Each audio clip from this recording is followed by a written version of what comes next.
सुप्रभातं। नमो नमः। नमो गुरुभ्यः। येनाक्षरसमाम्नायमधिगम्य महेश्वरात् कृष्णं व्याकरणं प्रोक्तं तस्मै पाणिनये नमः। वाक्यकारं वररुचिं भाष्यकारं पतञ्जलिं पाणिनिं सूत्रकारं च प्रणतोऽस्मि मुनित्रयं। नत्वा सरस्वतीं देवीं शुद्धां गुण्यां करोम्यहं पाणिनीयप्रवेशाय लघुसिद्धान्तकौमुदीम्। गतदिने प्रत्याहारसंज्ञाविधायकं सूत्रम् आदिरन्तेन सहेता इति सूत्रं पठितवन्तः। इदानीं लघुसिद्धान्तकौमुद्यां वर्णितं पञ्चमं सूत्रं पठामः। In the previous class, you have learnt about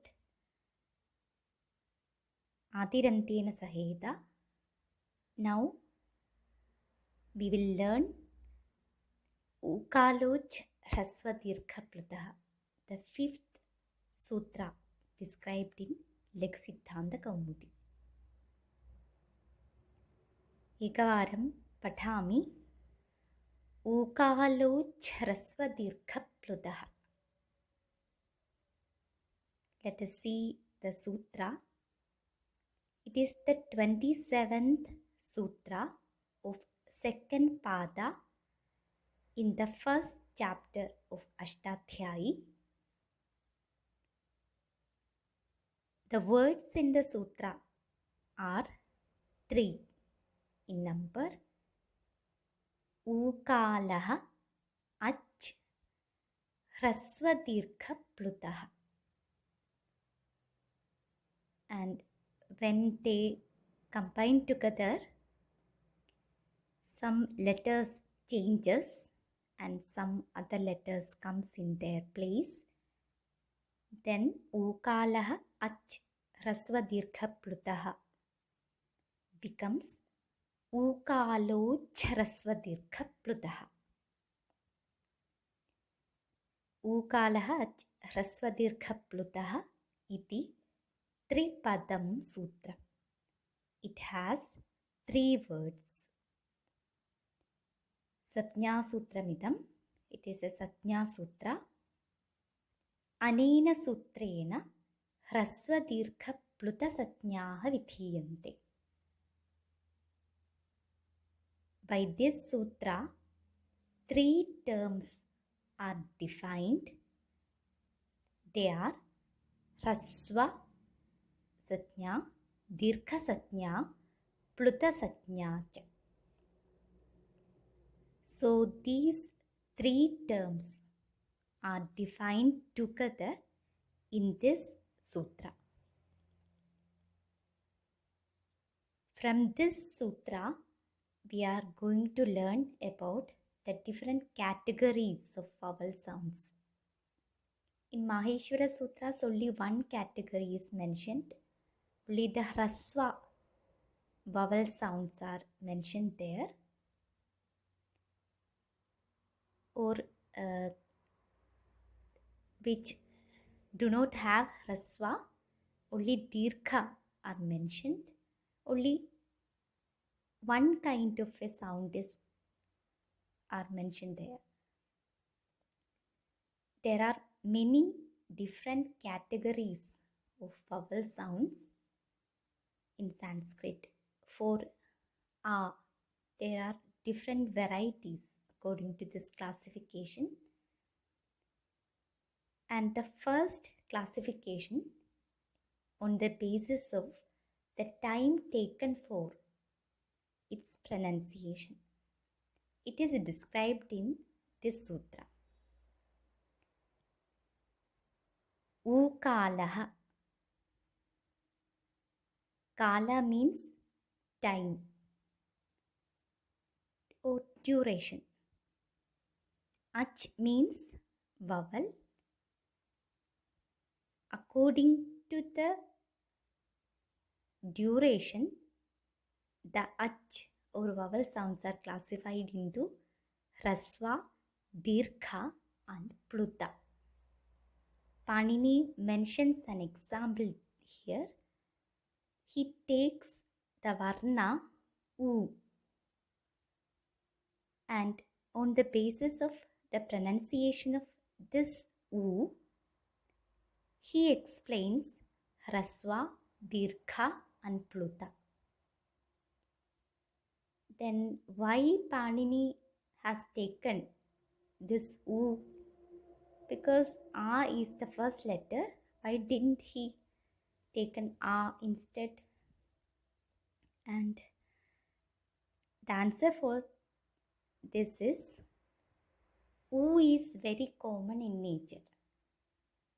In the cries of many animals or birds, the voice of many birds have this oo sound in it. For example, when a rooster cries or make sound, he pronounces the Hraswa, Dirgha and Pluta at a stretch. When we listen to the voice of rooster,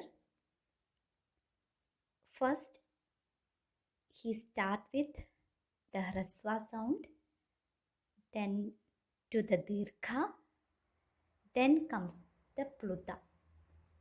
So Panini takes this letter as we are very familiar with that sound. In olden days, they are very familiar with rooster's sound, and so this example has taken.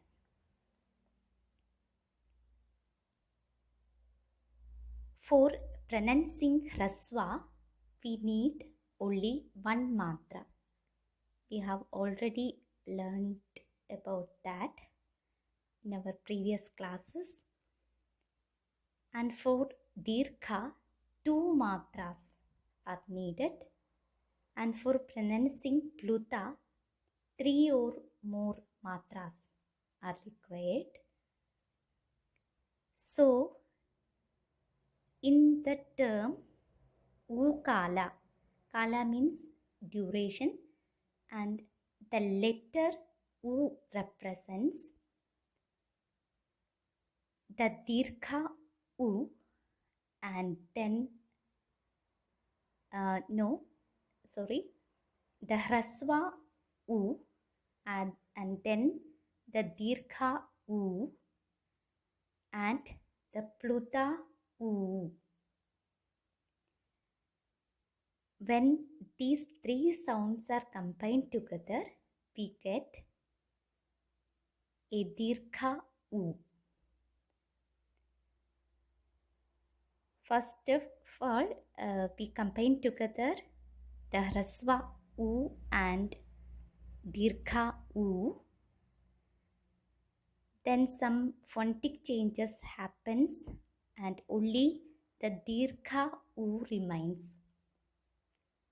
A Sandhi is there, Savarna Dirgha Sandhi, and due to that Sandhi, only the Dirgha sound remains there.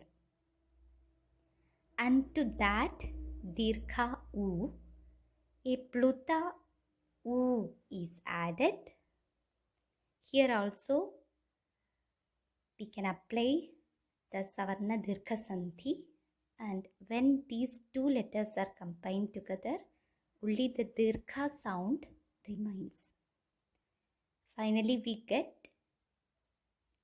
the Dirgha U. So, in this sutra, in the word Ukala, the letter U represents the Dirgha, the Hraswa, Dirgha and Pluta sounds. So it is mentioned here that the Hraswa, Dirgha, Pluta sounds are like the pronunciation or the duration of time taken for pronouncing the example oo, as it is seen in a rooster's sound or heard in a rooster's sound. So this is the general meaning of the sutra. In the coming class, we will learn it thoroughly with the help of Siddhanta Kaumudi, and this is enough for today. Dhanyavadaha.